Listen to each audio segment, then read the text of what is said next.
6, 5, 4, 3, 2. A very good evening to you, and you're very welcome to the GreenZone Updates from Jerusalem Conversations with Eugene Doyle. This webinar was created to bring an alternative perspective on Israel and the Middle East to an Irish audience, because in Ireland today, many people feel only one narrative dominates the media, academia, political commentary, and what are often called the chattering classes. Tonight's discussion is very difficult, emotional, and deeply disturbing. We are discussing the report titled Sexual Terror Unveiled, the Untold Atrocities of October the 7th and Against Hostages in Captivity, a report examining allegations and evidence of systematic sexual violence during the October the 7th attacks and against hostages in Gaza. We'll ask difficult questions tonight. Why did it take so long for many international organizations to respond? Why was there skepticism or silence in some quarters? Has politics overtaken universal human rights? And what does this debate reveal about modern media, activism, feminism, and international institutions? And we'll also talk about the findings of the report itself, the recommendations of the report, and all of that will go along, and whatever else our guests have to say. So, joining me live from Jerusalem is our regular panelist and producer of the GreenZone, Marco Alexander, proud Irishman. Marco, you're very welcome to the program. Thank you, Eugene. Thank you. We also have Anjuli Pandavar. She's returning after last week's powerful contribution. She's South African, born in South Africa, formerly a Muslim, now outspoken on issues surrounding extremism, identity, and the Middle East. You're very, very welcome, Anjuli. Thank you very much for having me. And our special guest this week is Naomi Linder Kahn, Director of the International Division at Regavim, a research-based Israeli think tank and policy organization focused on sovereignty, governance, and national lands in Israel. Originally from New York City, Naomi earned degrees in political science and Near Eastern languages, literatures from New York University before making Aliyah to Israel more than 3 decades ago, nearly 4 decades ago. More than four. She previously served as director of the Schools of Judaic Studies and Education at the Lander Institute of Jerusalem, and is widely respected as an editor, translator, and international speaker on Zionism, Israeli politics, demographics, and Jewish sovereignty. Together with her husband, Ari, she raised their 5 children in Givat Ziv, and she brings both professional expertise and personal experience to tonight's discussion. We may have additional guests later on, but we'll bring them in if they arrive. Okay. Now, the report argues that the international reaction to the allegations of rape and sexual violence after October the 7th was marked by delay, skepticism, minimization, and institutional failure. Its conclusions on the international response include: the report says many victims and survivors experienced a secondary trauma because allegations of sexual violence were initially doubted, questioned, or ignored internationally.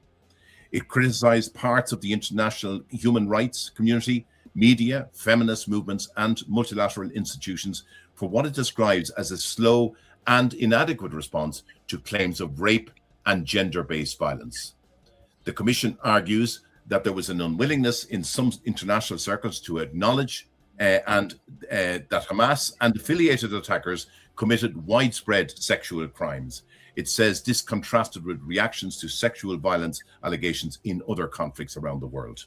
The report concludes that the political polarization surrounding the Israeli Gaza contributed to the delayed recognition of victims' testimonies and sufferings. Now, I'm going to first of all go to Naomi. I'm going to go to Naomi in just a moment. Before I do that, I just want to, any of our listeners out there, I just want to say to them, if you could do 3 things for me, 3 simple things for me. If you could subscribe to this podcast, I would be greatly appreciative, because we can again get more content and more and very dynamic and graphic content that brings that story to Ireland that we're not hearing. I also want you to drop your comment in the question in the chat box. So if you have a comment, whether you agree, disagree, whatever it is, we'll put it to the panel, and they will come back with their. So please be sure to text in. And I also want you to share this podcast. So share it with friends, family, and whoever. To get more people coming in on it and learning more about what's going on in Israel, in Gaza, in Judea and Samaria, and indeed in the Middle East, in the wider Middle East. Now, just before I come to Naomi, Marco, just a few quick things. We just always have a few quick things from Israel during the week. One thing I noticed during the week was a historic first, if I'm not mistaken, that a Palestinian in Judea and Samaria has taken Hamas to the ICC court. Did you hear about this? Yes, I heard the news, and we'll see how that develops. Yeah, but it is historic, is it not? It is historic. I'm not sure I'd give it too much relevance, to be perfectly honest. I think they're more focused on Israel. I don't think that's the greatest forum for any sort of justice. So I think it'll probably be dismissed quite quickly. Yeah, okay, but it is a precedent. Who knows? Hope springs eternal, but I wouldn't. I just think it's beyond recovery. I think it is a terminally ill institution, as indeed is the UN. For sure. And the other news coming out of Israel, and Trump seems to be getting very impatient with Iran. It may look like we could be going back in. We, as in Israel and the Americans, could be going back into Iran again, could they not? Yes, that seems to be the likely proposition at this point in time. Yeah. It looks. I like his point. I like Trump's point on Air Force One. There yesterday when he says, if I read the first line of their contribution or their willingness to end the war, if I read the first line and it doesn't mention the end of nuclear power, then I just throw it away. Yes, yeah. Okay. I think everybody's patience is worn thin, but the Iranians are masters at delaying things and tiring people out. But I think Trump has got their number. Yeah, I think they've actually met their match here, because they've run circles around so many U.S. presidents at this stage. Indeed, yeah. That he seems to be not prepared to accept a fake result. Mm-hmm. He's a different proposition to previous presidents, put it that way. For sure, yeah. For sure he is. Now, I wanted to first of all say to all of you that I know this is a difficult subject, and I know that some of you know people who were murdered on October the 7th. So I'm very conscious that this is very, very difficult for you, and I really want to thank you for coming on and sharing this, because it is a very, very a difficult subject, but it's also very important that the Irish hear this. So I'm going to go to you, Naomi. I'm going to ask you, okay, the report was released last Wednesday, but give us the background to the report. I mean, when it started, what was involved in bringing that report about? So the original the report began nearly 2 years ago. There were unusual things about the attack of October the 7th that essentially demanded that a report like this be somehow composed. The first thing was that the perpetrators of these atrocities actually came prepared in advance, not only to commit the atrocities, but to document them and to publicize them. So in real time, there was footage coming out of the Hamas, the Nukhba warriors, whatever you want to call them, the terrorists, and the rabble around them, actually documenting and taking great pride in carrying out atrocities of unspeakable nature, posting it on the internet live, and sending it out on all their social media platforms, and sending it out to their sympathizers all over the world as well. This is unprecedented in modern warfare, of course, in any warfare. But these are the types of crimes that generally will be denied or would be minimized. When you have sexual abuse as part of warfare, generally the perpetrators somehow or other downplay it because it is the most heinous type of crime. But in this case, in the case of Hamas and the atrocities of October the 7th, they did the exact opposite. So it pretty much was asking for this sort of research. How did this situation arise? And then all of a sudden, the researchers, a public committee, a civil commission was created nearly 2 years ago to discuss the strange, unprecedented nature of this kind of documentation.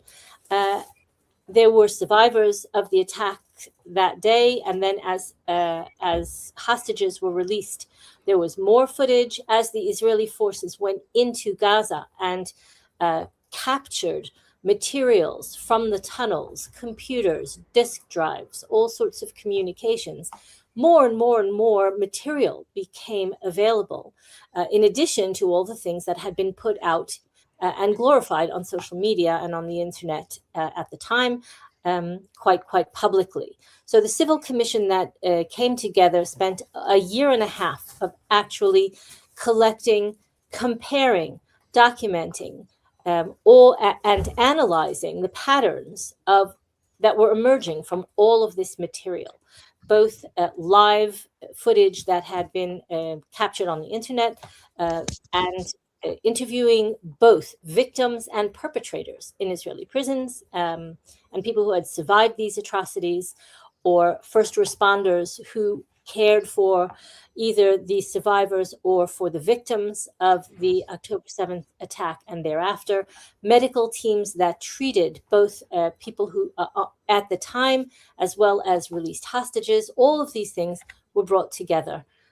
Forensic experts who were treating the victims afterwards, and all the professional teams that were involved, as well as the psychologists who obviously gave testimony anonymously about the things that they had been contending with amongst the survivors and the released hostages.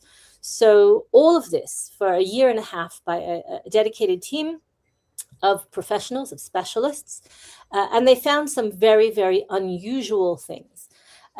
What they found, first of all, they identified the types of abuse. So we're talking. Naomi, I want to come back to that. I want to come back to the findings in a few minutes. I just want to, I want to get one or two things out of the way before we go to findings. Just for a moment, if you don't mind.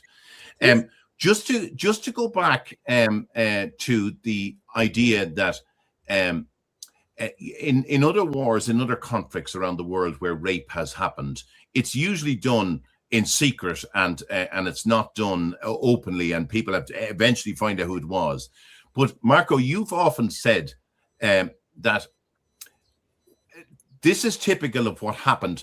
This is the difference between the Nazis and Hamas, and that is that the Nazis tried to hide everything, but in this case, Hamas tried to hide nothing. Absolutely. They boasted about these depraved actions. This is unprecedented in war. Also, the fact that they filmed themselves and they broadcast a lot of these obscenities live. This is something that we have to place within their general ideology. Their ideology is to destroy psychologically their victims. I think people really need to understand this. It is not a mere act of rape for sexual gratification. It is aimed at destroying the personalities of these people. We have many other instances of rapes, of mass rapes, also during the Second World War by the Allies. We have these instances, but these were instances of merely sexually depraved people. There was a famous instance in Italy, by the way, in the area of Lazio, where coincidence has it these were Moroccan soldiers under French command who were given free rein to rape Italian women. But what we see here on October the 7th, is a deliberate policy, the product of an ideology. It functions within a conceptual framework of demeaning, humiliating, and destroying human beings. This is the operative concept. And we touched on this a bit on this last week, Anjuli, in relation to the ideology of jihad and Islam. Do you want to add anything there to that? Yes, thank you. Marco is quite right, and I think the unleashing of the Moroccan soldiers during Second World War on Italian women is more closely related to this than I got from Marcos raising it. The report. This is very difficult to talk about, also for other reasons than the horror and the barbarism of what had taken place on that day. There's another reason why this is very difficult to talk about. And forgive me, I have to say this. This is a very important report, profoundly important report. And it is to be hoped that the contents of this report will begin to undo some of the propaganda damage that have been wrought against Israel in the last 2.5 years, where what was done in Israel on the 7th of October was successfully turned around and thrown back at Israel as perpetrators of genocide in Gaza. This is unconscionable. It's historically, it's an historic perversion of what was going on. And so I want to at the outset, perhaps, I hope people are familiar with the report. I want to raise one of the 2 points that I think are not in the limelight too much, but should be, and it ties back to jihad. It ties back to the Moroccan soldiers in Italy. Yes, when they go on jihad,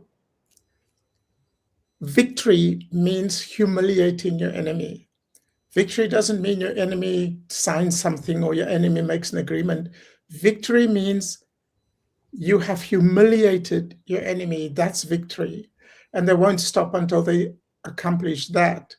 And so when all the unspeakable things that we've seen, the humiliation there is that Jewish men are incapable of protecting either their wives or their children through the acts performed right in front of them. And that is a humiliation of Jews. It's a humiliation of Israel as well. And so when I get back to the report, and I say that some things have been perhaps obscured in this report, is the role of Islam specifically in making those people do what they did. I can go into detail, but I shall not at this point. When the Moroccan soldiers were let loose on the Italian women, it is because they considered themselves entitled. When such people go to war, they are entitled to rape the women of the place they go to. It's not a secret. It's nothing to hide. It's something to be proud of. It's what they do. And so it's not particular to Hamas that this was done. Keep in mind that as soon as news broke of October 7th, Muslims around the world went crazy celebrating it. They celebrated it all over Europe, all over North America, in Australia, grotesque celebrations. They felt euphoric at what had happened. They felt affirmed by the barbarism, by the grossness of it. And I remember a woman in the UK, a nice Muslim woman, television personality, going on television live, crowing about this being the moment of humiliation of the Zionists and the moment of triumph for Muslims. Now, I know a lot of people are uncomfortable about talking about these things. I can only respond to it in the way I organically would respond. I kind of shut down half my brain for the sake of convenience. So that's the one important thing that I want to highlight. There's another important thing, but I shall leave it for later. Okay, that's fine. Okay. And just before we go back to Naomi, I just want to say good evening to Otta, who joins us every week. And he's sent a text earlier thanking us for another content, and he's in the queue to watch it from earlier. He sent that. And also to say good evening as well to Henrietta, who is originally from South Africa. And she says good evening to us all here. So very good evening to you as well, Henrietta. And Naomi, I want to go back to you. Tell me, something very dramatic happened the night before the report was published. Can you tell us a little bit about that? Yes. So let's take a step back, being that much of my work has to do with communications, with reaching out to the media. When a report that has been a year and a half in the making by a civil commission is released, it's not released just out into the ether, just like that. There's preparation. So reporters and major news outlets around the world are given an advanced look at the report. They receive the report under what's called an embargo, meaning the report is released so that they can fully digest it, read it, ask their questions, prepare their response before it is released. This report was sent, among others, to the New York Times as the newspaper of record, it was once called. A very, very significant one of the biggest news outlets in the world at one time, one of the most respected. And the New York Times declined the story. They said they would not be printing anything having to do with this report. This was not something that they cared to cover. But they knew very well, precisely like every other media outlet that received the report under embargo, they knew exactly when it was going to be publicized. So what they did was, instead, the night before the official publication of this incredibly damaging, important report, this really earth-shattering report, literally, they printed a different story by a very well-known journalist, Nicholas Kristof, Pulitzer Prize-winning journalist. And this ridiculous, insane story did a very, very simple thing that has been going on since October the 7th, and that is try to create a parallel, try to draw some sort of moral equivalence between Hamas and their atrocities with Israel, with Israelis, with the Israeli government, or with citizens of Israel. So the night before the report of the Civil Commission was released, the New York Times ran a full-length story by Nicholas Kristof that claimed that the state of Israel is running torture camps and training dogs to rape Arabs. Dogs to rape Arabs. And is sexually abusing them. And all of this story was released the night before in order to create the stage upon which an actual in-depth 1.5 year long study was going to be released about the sexual crimes of Hamas. Now, the story that Christoph published has been examined, not by myself, by others. It boils down to the testimony of one very, very problematic source, and then the way that story was spread by this one problematic source to various other sources. There is no documentation. There is no proof. There is nothing other than the allegation of these Israeli rape dogs and IDF torture camps. No one's ever heard of any of this before, but that was the stage setting, essentially, for the release of the report the next day. Now, this is an appalling piece of propaganda that I don't think any respectable journalist should be able to sanction, to even live with.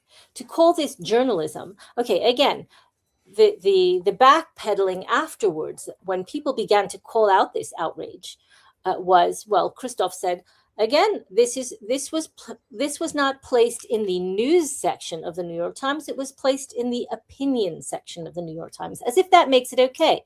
My opinion is that Israel's training rape attack dogs and torturing, sexually abusing prisoners. And it's my opinion. Well, that's not acceptable. You know, there are words for that sort of opinion out there. I don't need to tell you what those words are.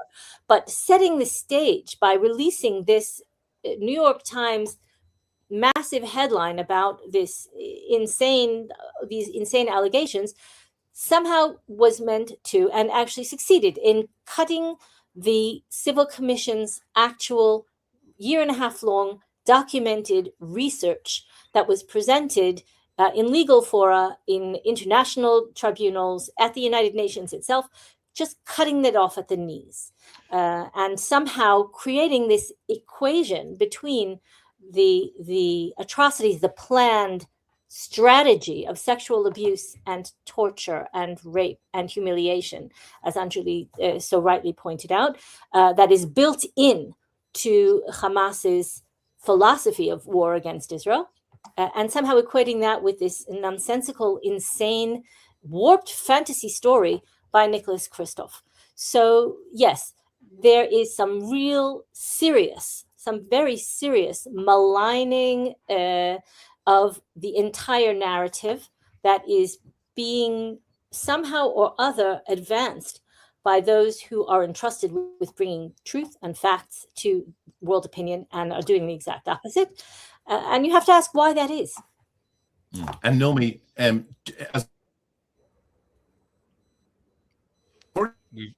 we've lost you, Eugene. We've lost you. Eugene, your connection is a little bit...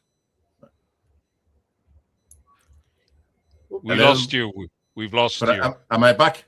You're back now. Yeah, you're back now. Yeah. Okay. Naomi, do you worry about journalism now? When you see this going on, and that's one question. And the other question I want to put to you is when the New York Times was publishing this, so it had to come from an editor to allow it. And is it not just basic anti-Semitism? I mean, just in a word, is it not anti-Semitism? It is certainly anti-Semitism, but it is more than just anti-Semitism.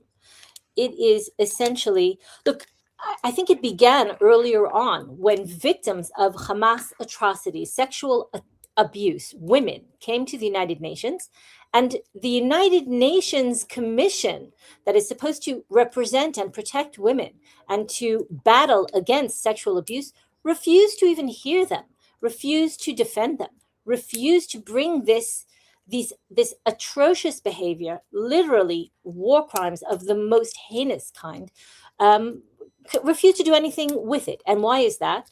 Because sexual abuse by Arabs is either overlooked, forgiven, or taken for granted, or because sexual abuse against Israelis is somehow or other acceptable, or because Israeli women are simply not considered part of civilization anymore because they are Israeli or Jews or whatever else. I cannot explain this behavior. I can say that it has completely, I wouldn't say even eroded, I would say it has completely erased whatever credibility, whatever little credibility still was left for the international forum of the United Nations or the international tribunals that are part of the United Nations system. There is no more credibility. It's gone. When the most basic protections and the most basic representation is denied Israeli victims simply because they are Israeli, you have to ask, what is the point of having these international tribunals? I just want to add one thing to what Anjuli brought up before about this humiliation. There's something else that's quite new that this report highlighted, and I think it deserves some attention, even though it is extremely difficult to talk about. But it fits into what Anjuli was saying, and that is a whole new category that has now been labeled as kinocide, and that is the attempt to use sexual abuse, sexual attacks, rapes to completely destroy the fabric of families. So Hamas forced victims not only rape them in front of their family members, but forced victims to do unspeakable things within the family unit in order to completely break down the fabric of families.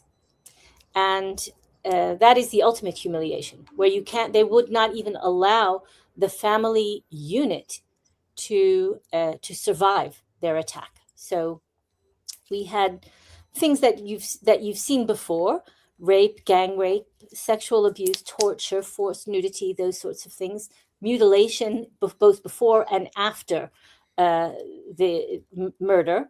But these acts of kinocide are a whole new level, something so heinous and so unspeakable that it has never been discussed before, and it's built in. One of the most important findings of this report, and I can't stress this enough, is that it's not just a cultural thing. It's not just something that happened. It's not just something that these people were educated in. This was a calculated tactic, a calculated element of warfare that Hamas trained people to do. And the Nukhba terrorists were prepared and were instructed about how to do the most damage with this kind of sexual crime as possible. So it's almost beyond words. It's very hard to find the words to even You're describe. quite right. Yeah. And the genocidal, because I that one certainly struck me, came out of the report, and it's out in lights. That one is, because that really fits into your argument, Marco, as well, in relation to what this rape and all of this was meant to achieve, and that genocidal certainly fits into that category very, very nicely into that category, doesn't it? Absolutely. It is a recurring pattern that one sees throughout the jihad sphere. One need only look at what's happening here in Israel and in Gaza, but also in Syria, where you see similar tactics being employed against ethnic minorities, to destroy them and to break them down, to destroy their personality and dissolve their identity, to turn them into a type of zombie who loses any type of autonomy, any sense of will. This is the tactic: to destroy identity, to break it down, and to gradually, if they do survive in some shape or form, to absorb them into Islamist society, especially in the case of women. And we have numerous precedents for this. I want to point out one thing, Yes, which is sure. perhaps a sidebar to all of this. For a very, very long time, particularly in the West, particularly in the United States, people have been trying to convince the general public that the conflict is about territory. That if Israel weren't in Judea and Samaria, if Israel weren't occupying whatever territory they took in 1967, there would be peace. And that the conflict here at its base is a territorial conflict. The types of things that this report highlights should prove to anyone, beyond a shadow of a doubt, that territory is not the issue here. We're talking about something far, far greater. We're talking about an attack on the very fabric of society, on identity, on cohesion, on families, on humanity, essentially, on the most basic concepts of human dignity. It has nothing to do with territory. And I would also point out at this opportunity that if the fighters of Nukhba, if that's what you want to call them, the terrorists that came over the fence on October the 7th, were interested in territory, they would have had no reason to cross the fence, since, quite simply, Gaza is an autonomous zone. There's not one single Israeli hoof over the fence since the disengagement. So to continue to talk about this conflict as if it were a territorial conflict, I think that this report finally is the final nail in that coffin. And this is why it's important for Ireland, because you're so right, Naomi, because the absurdity over the decades of land for peace that various US governments and internationally fell for this trick that giving more land will create peace, and it never has. It never has created a jot of peace. And in relation to Gaza, as you rightly say, there hasn't been an Israeli fingerprint, never mind a boot print, on Gaza soil since 2005 or 2006. So they had the time to build an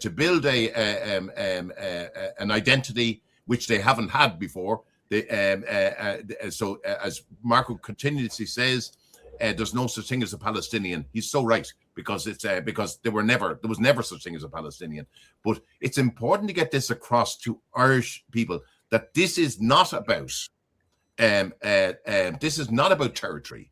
It is not, absolutely nothing. And you're so right in what you say, Naomi.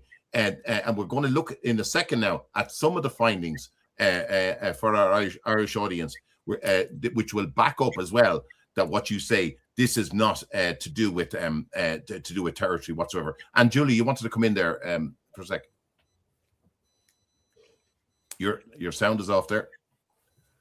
Microphone. You need to turn on your microphone. Okay. There's some people outside my window having a conversation, so I shut it off. Yeah, that's okay. Okay. Just to get back to a point that Naomi had made about the New York Times outrage on the eve of this report being released. I think there's more to it than meets the eye. I think that they looked at that report that had been sent, and they realized that this is big. This is very, very big. And it's not enough to ignore it. They're going to have to do something, because what makes it so big is that a new term for recognizing a specific crime, the destruction of families, genocide, will go into our lexicon and into our consciousness, forever connected with Hamas and what they did on the 7th of October and all the people who celebrated that. That will be to their credit for all time. They are the first people on earth who did it so clearly that it got its own name and got into our language and got into law and got into culture. And they had to stop that thing. They had to nip it in the bud, or try to, before forevermore there will be this crime and they will be associated with it, including New York Times, of course, who supports Hamas. Their name will be besmirched too by the existence of such a crime. And so I think the fact that they did what they did, that they wrote this horrible piece, is an acknowledgement of the power of this report and the significance of this report. The content of what they wrote, that's neither here nor there. The point is that they had to try to put something worse in its place, and by that act alone recognized how powerful and important it was. Yes, I think it was a sort of a rear guard action, because Yes. they've been exposed. The idea behind this was to cover up basically their attitude towards Israel. This was basically to try and create this type of smoke screen, and of course to create the moral equivalence. Now, Naomi, I want to get into the other findings. You've mentioned a very significant finding, the genocide. Can we drill down a bit and look at some of the findings of this report? Yes. So I have here a list. It's a horrific list. The commission documented multiple forms of sexual abuse: rape, gang rape, sexual torture, forced nudity, mutilation. Again, both on the living and the dead, sexual slavery of the hostages, and abuse during captivity. Women and girls were particularly targeted, but not exclusively. Men were also abused and were subjected to sexual violence and torture. And then there was the genocide. The report says that perpetrators used digital media strategically, meaning they came prepared to film these atrocities, and they had already in place distribution streams on which they knew exactly how to post the images that they were streaming either live or had documented and posted afterwards. So this was essentially a theater of terror. It was meant to strike terror into the hearts of those who weren't the actual hands-on victims, and I use that term quite literally, but to instill fear of Hamas and of the greater population that it claims to represent, that it does represent actually, but to strike fear in the hearts of everyone else that this is what Hamas was capable of, and this is what Hamas will do when they have the opportunity to essentially strike such fear into normal society as to paralyze us from and dissuade normal, decent society from actually going to war with them, because this is the risk that you will run if you are exposed to them and they have any opportunity. This is what they will do. So it was not only the actual physical victims firsthand, but the wider circle. And I will stress that Israel is a very family-based society. That's one of the reasons why the woke left hates us so much, because we are a very close-knit, faith-based, family-based society. And almost every single household in Israel was impacted, if not firsthand, then secondhand, or within the larger family unit by these atrocities. So there was a very carefully calculated strategy of using this sexual warfare to strike fear into the hearts of the rest of the country. And my understanding is just, Marco, just before you, understanding as well, correct me if I'm wrong, that these terrorists live called their families, called their mothers and everything, and told them what they had done. What they were in the process of doing. Yes. Or in the process of doing. I mean, can anyone imagine can anyone imagine anyone ringing their mother and telling them that they were after doing what they're about to do, a terrorist attack? I mean, how? And then I'll ask you another question. Can anyone imagine a mother encouraging her son to do that? There you go. There you go. It's exactly what it was. It's pure sick. It's pure sick.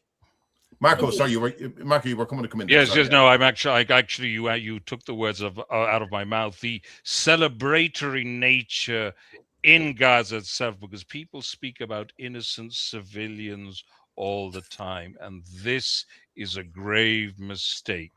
There was a celebratory frenzy among huge swathes of the population in Gaza.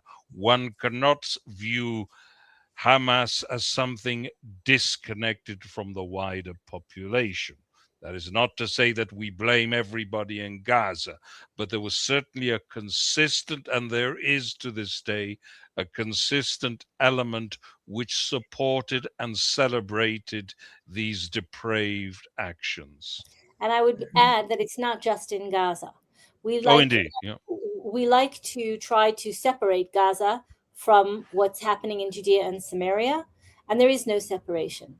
When Palestinian pollsters ask about the events of October 7th, over 85% of the Palestinian Arabs in Judea and Samaria in the West Bank express unqualified support for the actions of Hamas on October the 7th, and that is why the Palestinian Authority doesn't hold elections, because they know Hamas will sweep those elections hands down. And then the Palestinian Authority fat cats who've been making themselves millionaires off of all of this money for years will be simply booted out at best, or slaughtered by Hamas at worst, which is what they did to all of the Palestinian Authority people that they caught in Gaza.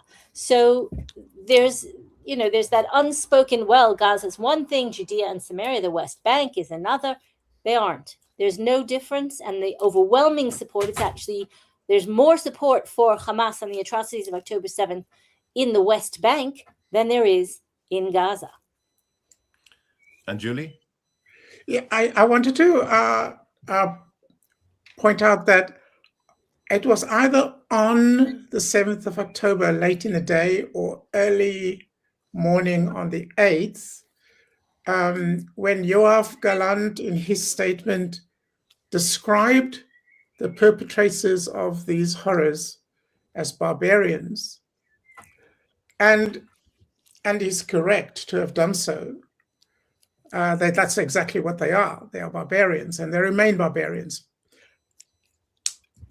The difficulty that arose from having given them that designation is that we did not go through with what that means. What does it mean if somebody's a barbarian? How do they conduct themselves? What can we expect of them?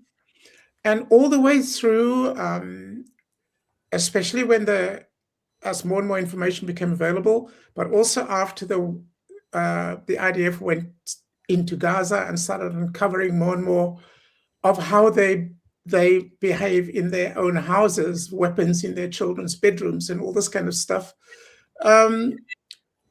Every single time some new horror was exposed, everybody was shocked, knocked flat that they could do such a thing.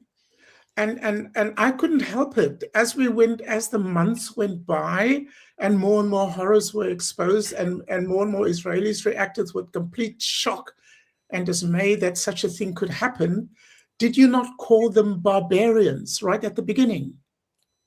What did you mean when you called them barbarians, that now you should be horrified to find out that they did these things? Did you not call them barbarians? And it was clear that the term barbarian was used as a form of expression, how strongly you felt about what they did. It was a placeholder, a metaphor for a very strong antipathetic feeling towards these perpetrators. And what I want to urge, what I want to encourage is when we use terms like that, be clear, what are we talking about? And actually go and find out, what is a barbarian? What does a barbarian do? How do you deal with barbarians?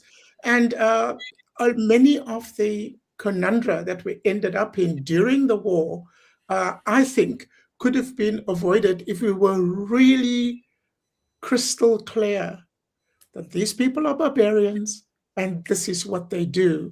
And to get the better of them, barbarians, we need to do this, and this. And forget about our humanity, forget about international law, forget about all those things. They have already attacked. They have already perpetrated all these horrors. So deal with that. They are barbarians, deal with barbarians. Finished. I actually have a corollary question for your audience in Ireland and for other places in the civilized world. When you see that people behave like barbarians and you identify them as barbarians and they continue to take great pride in their barbarism and they swear that they are going to continue to behave in that way as soon as they have the opportunity to do so and will never denounce that barbarism, why do you accept as truth their reporting of events? It doesn't make any sense to me that the European consumer of news was willing to believe anything that Hamas reported about genocide, about starvation, about Israeli attacks, about every single word that they say should have been painted in the framework of we're dealing with barbarians. If they're willing to sexually abuse, mutilate, destroy families, do the most heinous acts, why should we believe they're reporting on the number of casualties, on events happening at hospitals, on whether or not there's starvation? All of these things are simply part of that same barbarism. And for people to consume media reports that come from these same barbarians as if they are reliable in any way is appalling, equally appalling. Can I just say, in relation to that, Naomi, just in Ireland, and I think I said it to you before the program started, that there is a left-wing woke media in Ireland. There isn't, we don't yet have, for example, a GB News style news in Ireland at the moment. We don't, and because there's no other narrative coming out of Ireland, so people are brainwashed into just accepting what's gone on there. Now, I myself and many others like me have looked beyond that and looked for the truth in other places, and there's more and more people should do that. There's no doubt about that. And you've also got a parliament in Ireland that is mainly left wing parliament, and the centre right are nearly afraid of the left wing and afraid to stand up and be counted, and that's problematic. But moving, I just want to just acknowledge Otto's confirming he translated the poll that you were talking about there, Naomi, in relation to the Palestinian poll, 85%. He's just saying he translated that there, and he agrees with you exactly what you're saying in relation to that. Thanks for that, Otto. The thing I wanted to say, just in relation to the commission's conclusion on this, and this is why I think that there is something wrong with the human condition. There has to be something wrong with the human condition when the governments, including the Irish government, including European governments and all, put, when they're talking about genocide, they put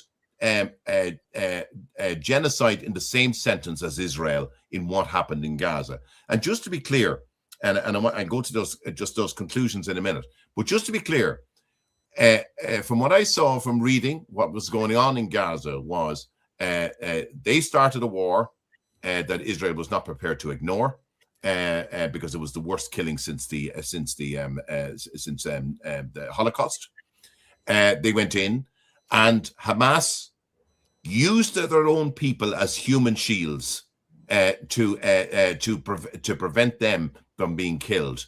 And I said this last week as well, and we confirmed this last week. I think that the Israeli army is a moral army, in the sense that I have never yet heard an army of the world who would send text messages, phone calls, leaflets, any which way to warn people to leave an area by a certain time, so that they will be safe from danger. Now, there is no other army that does that. I've never heard of an army doing it, but it was done in this case, right? So when I look at the report where the commission concludes that this may constitute genocide,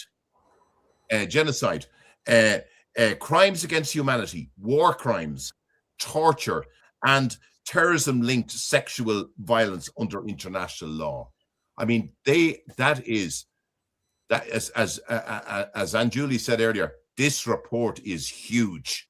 It is huge in what its conclusions are. Is it not? It is huge. It should be huge. There should be massive repercussions.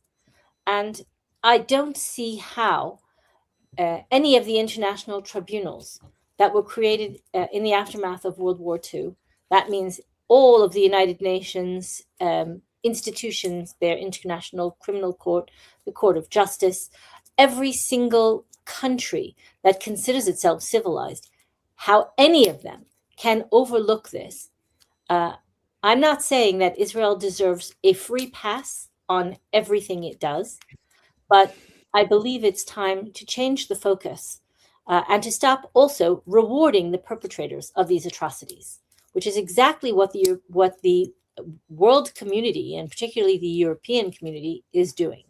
Rewarding them by actually forcing the state of Israel to give them exactly what they want, and the reason that they say they went to war, and that is to create a Palestinian state in the middle of the state of Israel. Why on earth, after seeing what these people have done, should they be rewarded?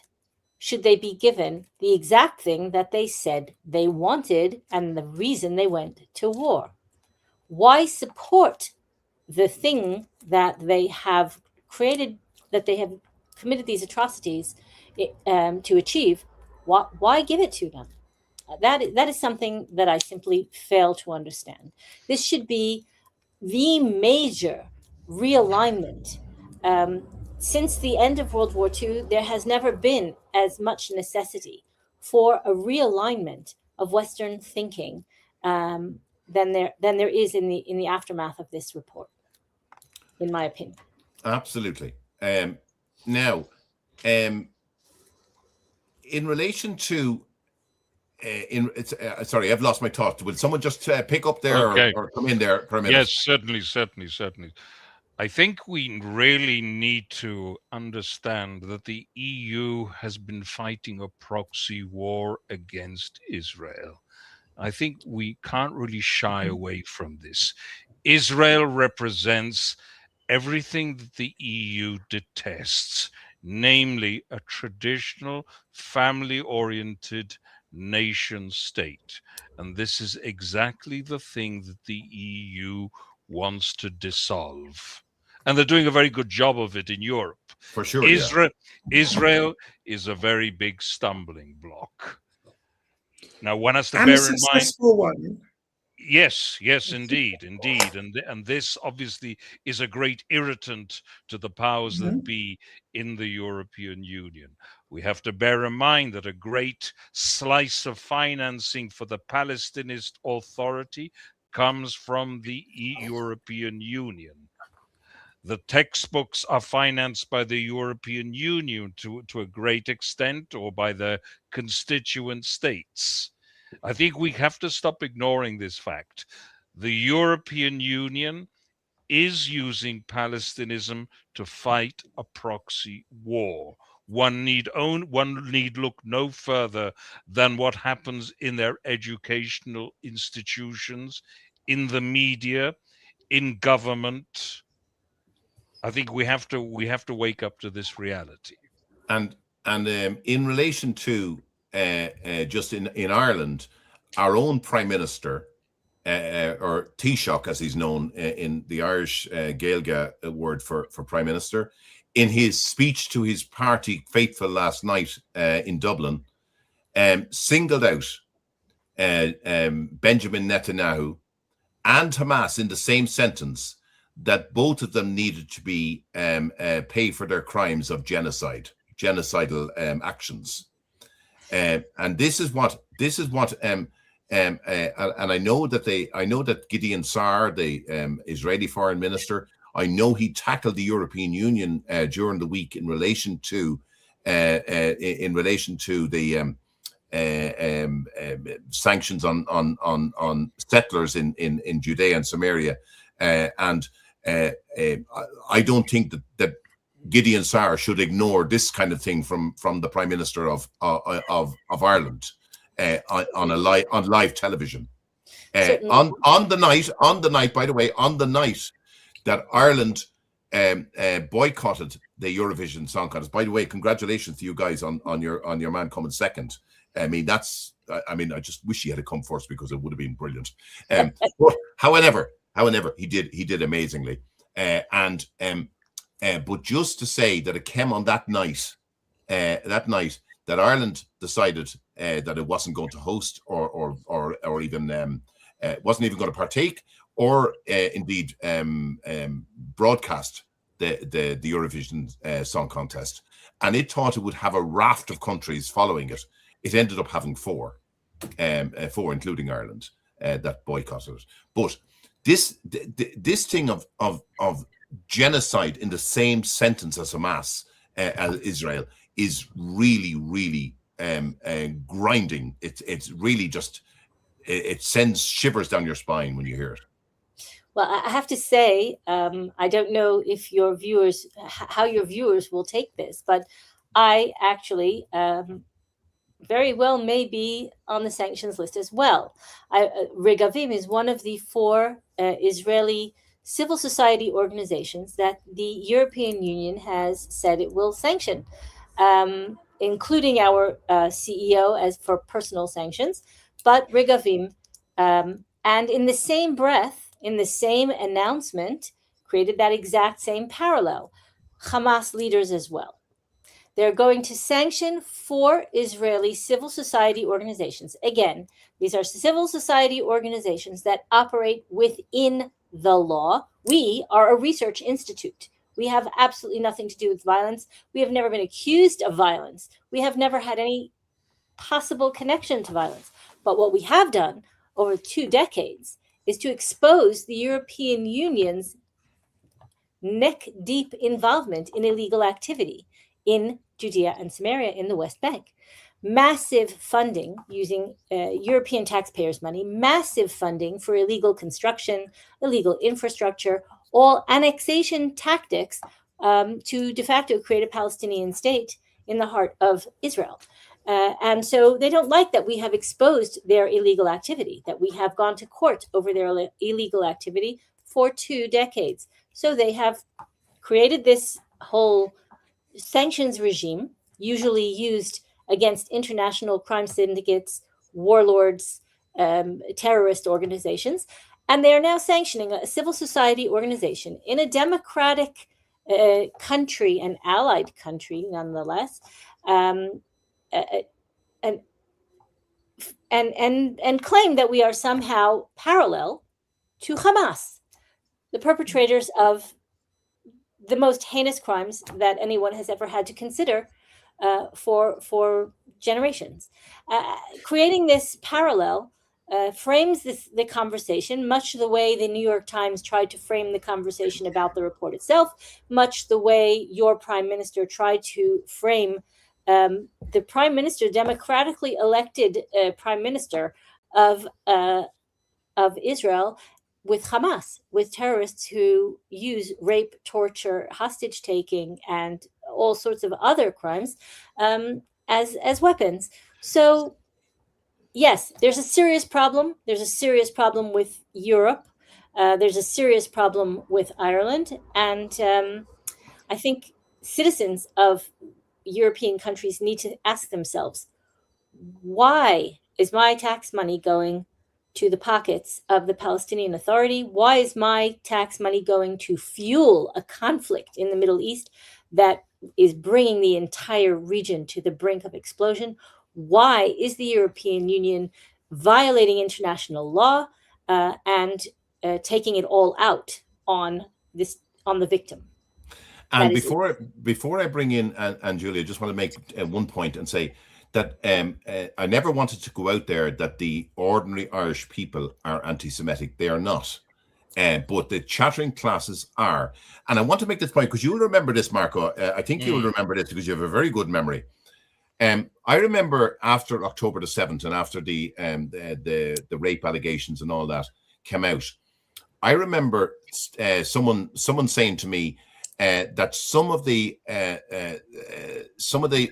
wanted to, not some of the victims, but maybe some of the victims wanted to travel around the different parliaments to expose what had happened to them, right? Yes. And they were looking for advocacy in the countries in which they were going to.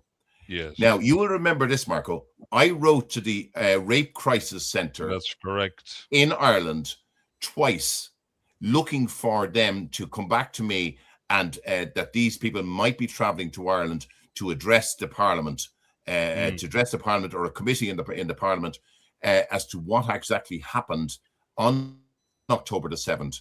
And Indeed, would they be there to support them as an advocacy? And no acknowledgement, nothing from the Rape Crisis Centre. Yes, yes. And I'd like to reconnect something to that as well. That's a very interesting point you mentioned, because you also had you had a couple of people on your show who denied what had happened. Do you remember that? Yes, I do indeed. Eugene hosts a show on Radio Kilkenny, and a couple of the guests explicitly denied of what basically the Hamas and the Palestinists in general had boasted about, and which was captured on film. And Julie, you want to come in there?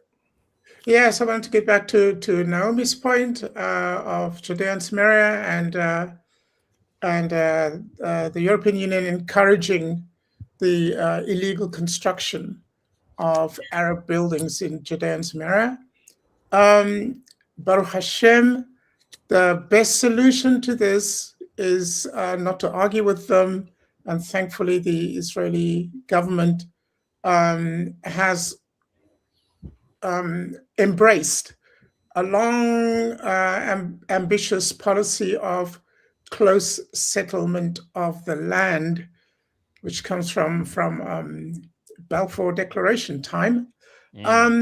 And just the other day, I think 34 new communities were declared. I think Naomi can correct me on that. But the point is that the direction of travel, and with quite a powerful thrust, is to settle the land and close those gaps and make the claim real. That's biblical heartland. Well, make it real. And in this bizarre twist of history, we're at a point where there is very likely going to be mass aliyah in the near future, and close settlement of the land seems to be finding its own fruit in the misfortunes of the diaspora. I think there's a combination, not only the misfortunes of the diaspora and the incredible accelerated rise of anti-Semitism and anti-Zionism everywhere in the Western world, but at the same time, also the Israeli public was jolted out of its reverie on October the 7th, finally abandoning the paradigm that had taken hold much deeper than anybody realized. The Oslo framework created a paradigm based on a really bad misassumption, and that is that our adversaries want the same things as we do. And they want a better life for themselves and their children. They want financial security. They want peaceful coexistence. They want good things for humanity. And October the 7th, part of it being the heinous crimes that were revealed in this report, but just the very fact that the same people whose lives we had tried to improve for decades were the very ones who came in to slaughter us in our own homes. Israelis began to understand that we weren't listening to what the Palestinian Arabs were saying.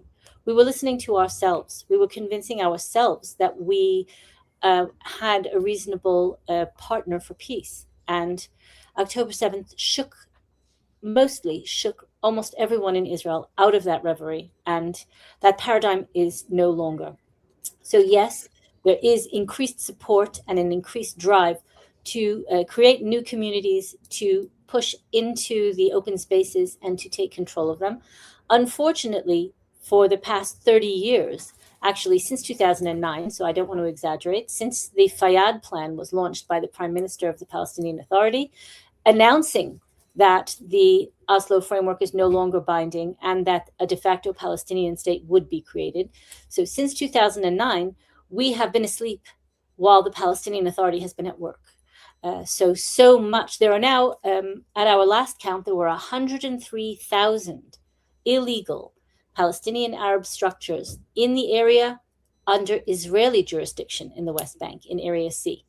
Those are, the massive number is mind-boggling, but the strategic placement of those illegal structures is even more mind-boggling, and they've created a new reality on the ground that is going to be very, very difficult for the state of Israel to address, certainly if we continue to be afraid of European Union pushback.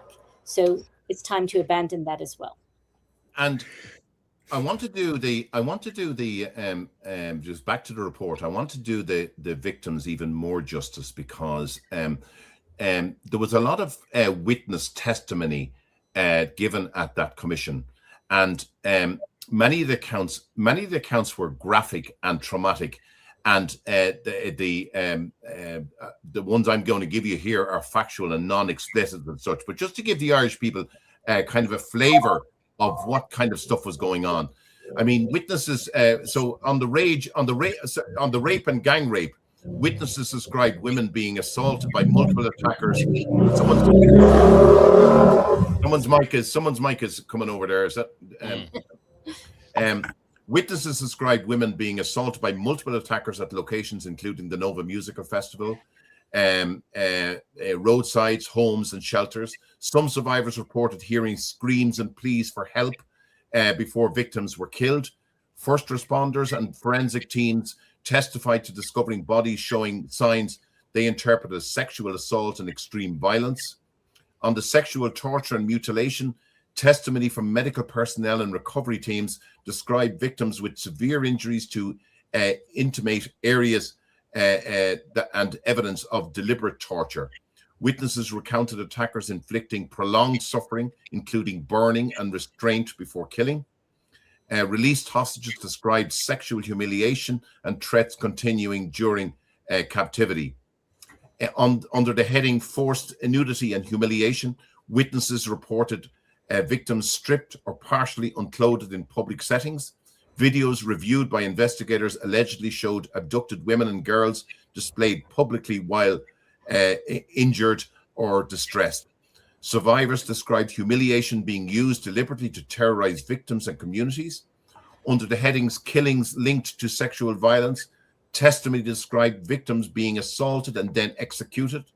Recovery personnel stated bodies were found bound, partially unclothed, or showing evidence consistent with abuse before death. Some witnesses described attackers celebrating, as we've already mentioned, or filming after killings. Under post-mortem abuse and desecration, first responders testified that some bodies appeared to have been mutilated or desecrated after death. Investigators cited video and photographic evidence allegedly showing bodies displayed publicly or subjected to degrading treatment. Under restraint and binding of victims, testimony from recovery teams described victims found handcuffed, tied, or physically restrained, and survivors recounted captives being controlled through physical restraint and threats. And it goes on. It goes on. I mean, it's just horrendous. But it's to do justice to the victims of that terror that this should be known. And it's so hard to even talk about. It's just unbelievable. May I come in? Yes. I'd like to. This is a good seg into the other point that I had about the report. There is to expand the context. A law has just been passed about how to deal with the terrorists that are in captivity. Special powers given to special judges for this purpose, etc. And the major point for me is what now? Where do we go with this, right? And there's the trial that is planned for these monsters is a trial where we already know that they are doomed. They've doomed themselves by their own actions, by recording their own actions. They're all guilty. There's no question about that. So what is the purpose of the trial? The purpose of the trial is so people may see who these people are and hear their voices and understand that this is what a monster looks like, and also reinforce the report that has just come out through the mouths of the very people who perpetrated those actions. But then go further. Next step: how will these people be punished? And this is where I have a big problem with the report. The report talks about preparing legal cases and doing a kind of Nuremberg thing internationally, getting the United Nations, pardon me, and international legal bodies involved in this. As Naomi has already pointed out earlier, they have no credibility and they have no place anywhere near Israel's dealing with these perpetrators. I think it's a mistake to proceed on the basis of the approval or the comfort of international bodies who had nothing to say about those women being raped in the first place.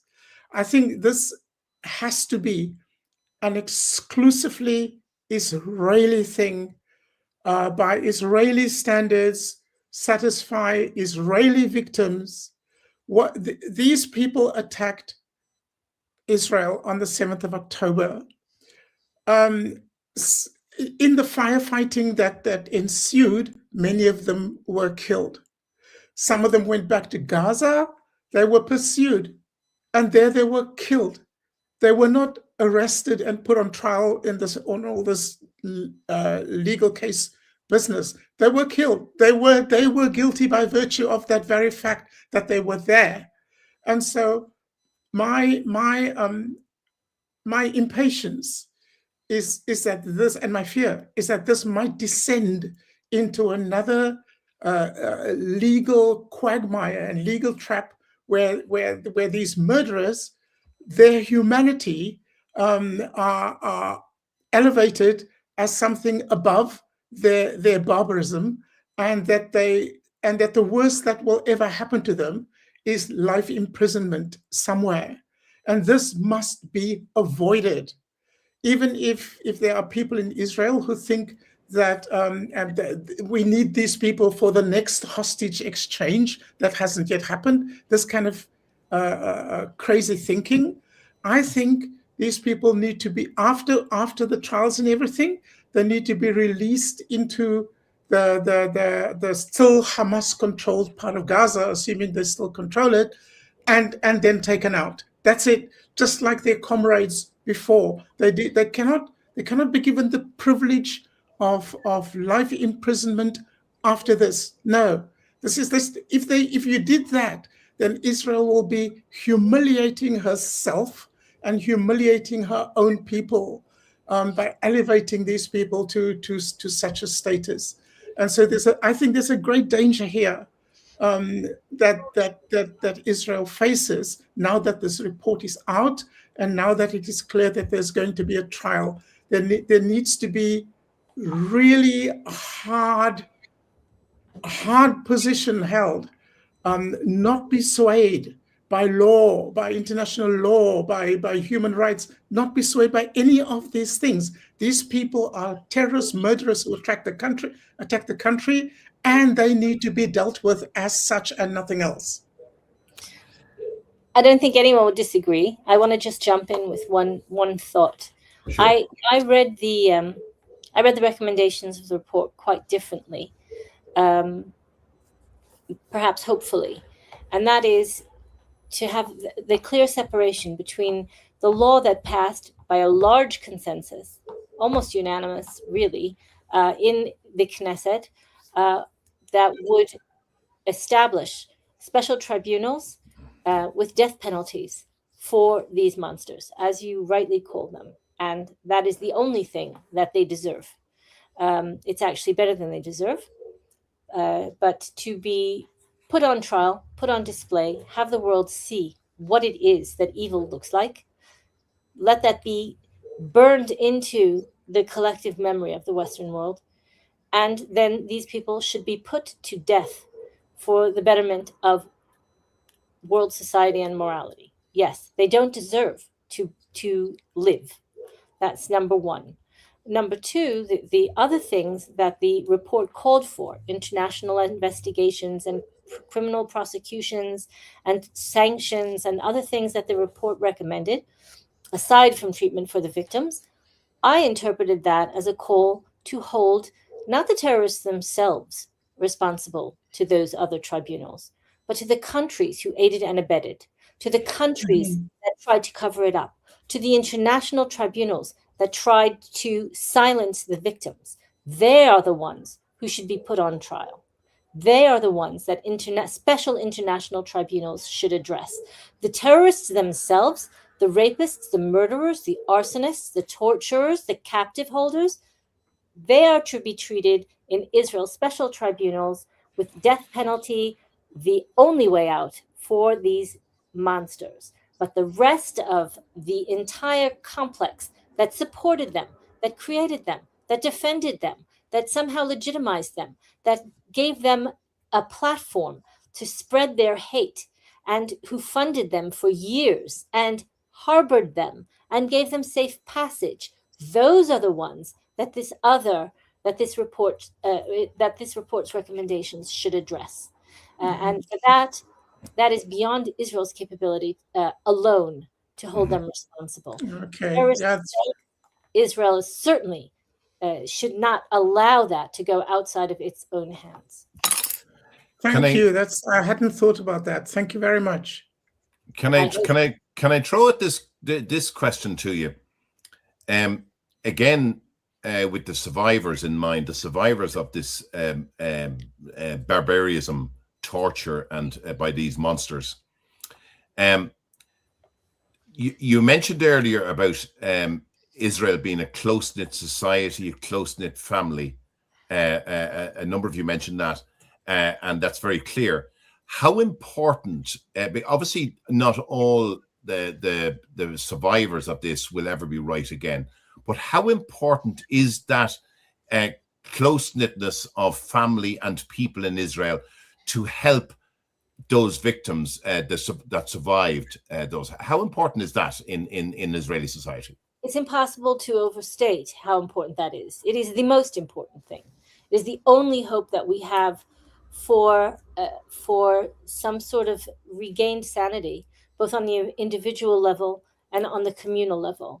It is what we have since every day since October the 7th. And I can tell you that I myself and many other people that I know, since October the 7th, and until the last of the hostages actually returned home, and I'm talking about the hostages from October 7th and the bodies of those that Hamas had been holding in Gaza for years, until every last one was returned to Israel, we refrained from doing certain things.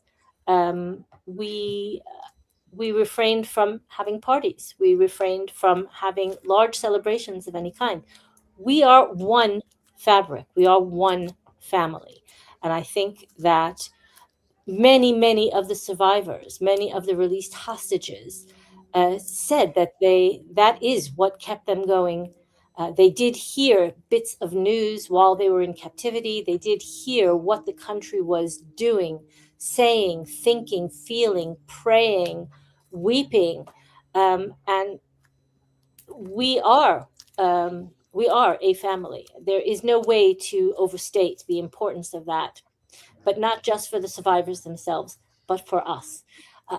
I would have to say, I don't know that everyone shares this feeling. I certainly do, because of the work that I do, and the fact that I have 4 sons and a daughter, and all of my children serve in the IDF and have been on the front lines, both in Gaza and in the north, and in Judea and Samaria. And they serve this country, not because they have to, but because it is what families do.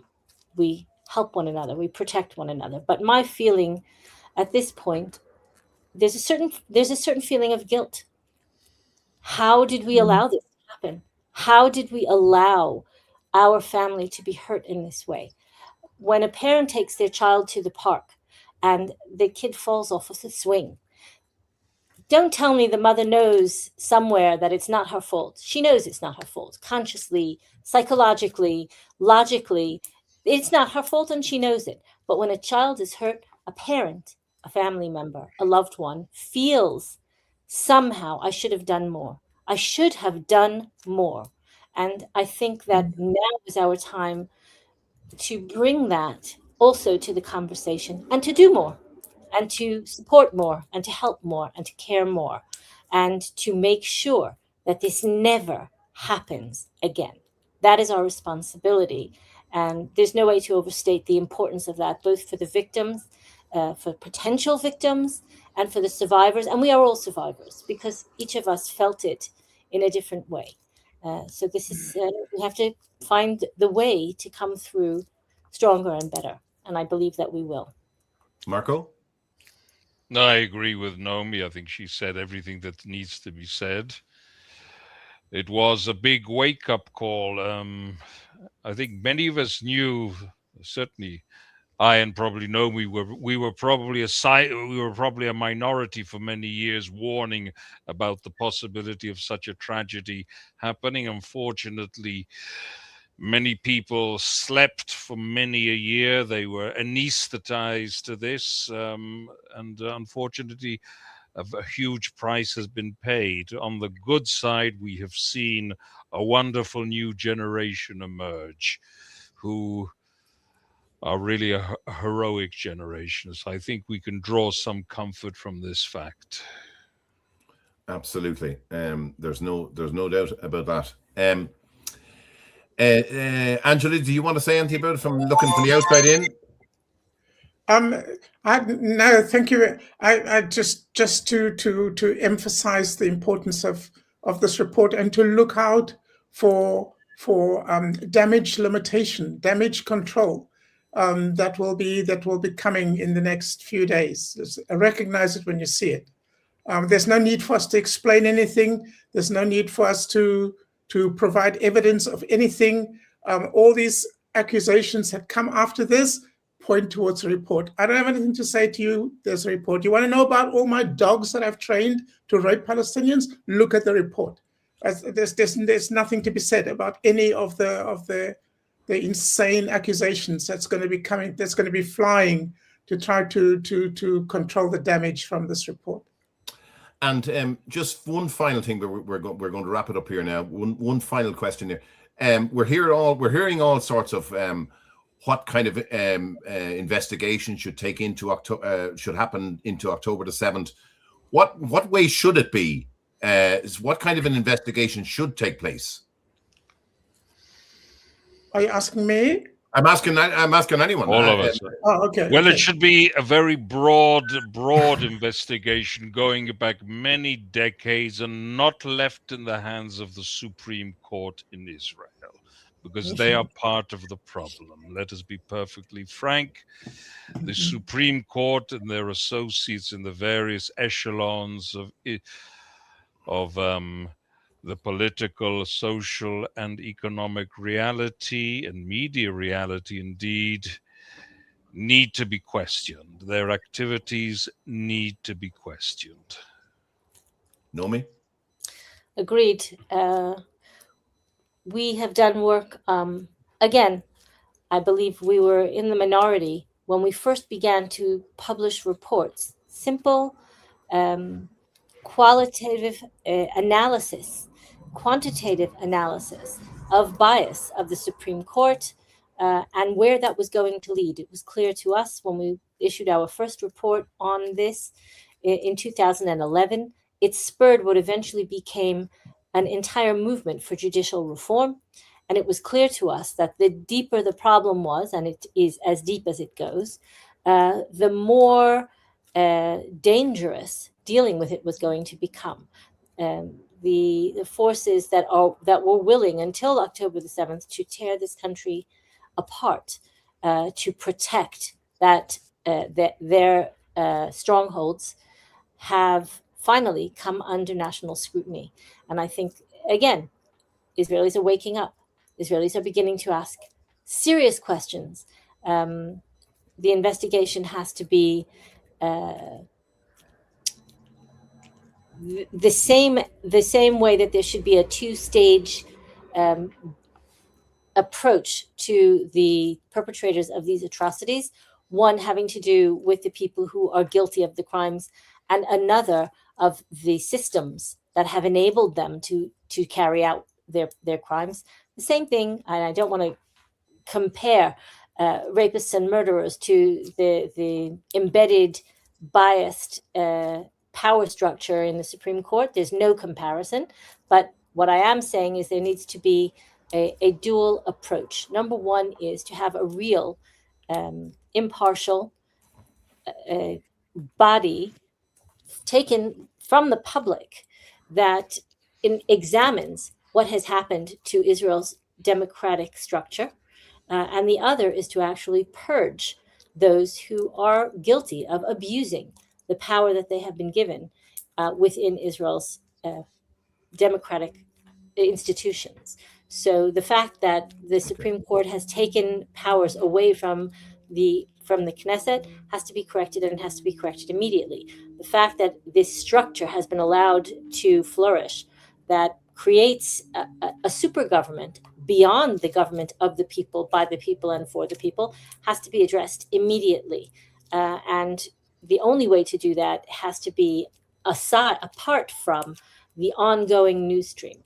That means deal with the ongoing issues that are immediate right now. That means dismissing people who are abusing their power, but on a more general level, and analyzing how to reestablish the balance in Israel's systems of governance. Okay, and I'm going to allow just one question or one suggestion there from Henrietta. She wants a suggestion to stop how to stop this happening again. Well, I think, Henrietta, that we can see this every day in Israel at the moment, that Israel is no longer in defensive mode. It's in offensive mode. So it is going to tackle these things before they happen. Am I right in saying that, Marco? Yes, I believe Israel's a very different reality now from the October the 6th, put it this way. Yeah. Okay, listen, we're going to have to leave it there. That brings us to the end. Sorry? I still have one. Let Anjuli chip in there. Go on. Our two colleagues had their say about the investigation. Go on. Sorry, Anjuli. Go for it. Go for it. Go on. You're center stage. I think my two colleagues are 100% correct. Out of the hands of the Supreme Court, bifurcate the investigation. And I think the greatest psychological advantage that can be had right from the start is if the body undertaking the investigation sits in Ariel. Very Do nice. that. Yeah, lovely. Okay, that brings us to the end of this evening's webinar. To our viewers here in Ireland and beyond, tonight's discussion has dealt with some of the darkest and most disturbing testimony to emerge from the events of October the 7th and the months that followed. These are not easy conversations to have, but they are necessary conversations because silence, denial, and indifference only deepen the suffering of victims and survivors. Whatever one's political views on the wider conflict, the deliberate targeting of civilians, the use of sexual violence, torture, and humiliation as weapons of terror, and the trauma inflicted on families and hostages must never be ignored, minimized, or forgotten. Human dignity and human rights cannot depend on nationality, religion, or politics. A sincere and heartfelt thanks to each of our guests, to Naomi Kahn for joining me, to Anjuli Pandavar, and indeed my producer and regular panelist, Marco Alexander. I want to thank each and every one of you most sincerely for coming on and talk about this incredibly sensitive subject with courage, compassion, and honesty.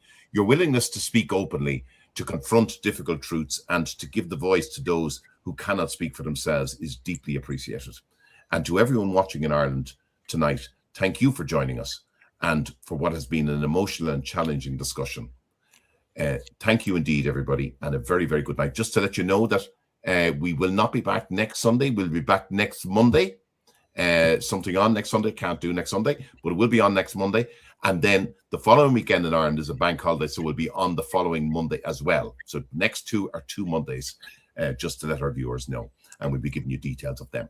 But to everyone watching and for contributing tonight, thank you indeed. Take care and have a good night. Thank you for watching and listening. Take care.